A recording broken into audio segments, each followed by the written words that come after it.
ఆనాడు బీహార్లో లాలూ కుటుంబం ద్వారా ఏ సంస్కృతిని అయితే పెంచి పోషించారో అదే సంస్కృతి ఆంధ్రప్రదేశ్ రాష్ట్రంలో ఈయన కూడా అవలంబిస్తూ ఉన్నారు.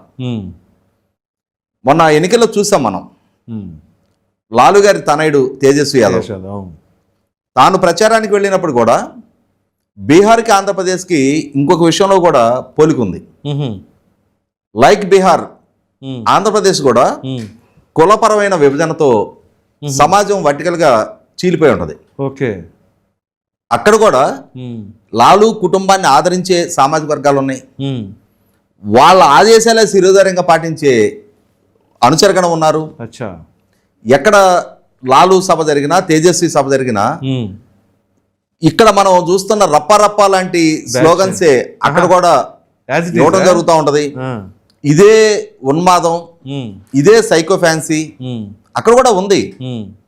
కానీ ఆ బలము అనుచరగణము ఎంత స్థాయి వరకు?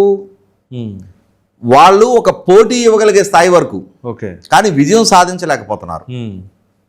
20 సంవత్సరాల తర్వాత కూడా, 5 ఎన్నికల తర్వాత కూడా ప్రజలు ఆనాటి పాలనని, ఆనాటి విశ్వ సంస్కృతిని మరొకసారి రప్పించుకోవడానికి, ఆదరించడానికి సిద్ధంగా లేరు.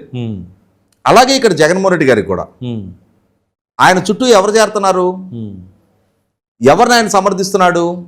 ఎందుకు 2019లో 151 స్థానాలతోటి నెగ్గించిన ప్రజలు 2024 ఎన్నికల్లో 11 స్థానాలకు ఆయన పరిమితం చేశారు. ప్రతిపక్ష హోదా కూడా ఇవ్వని స్థితికి ఆయన పరిమితం చేశారు.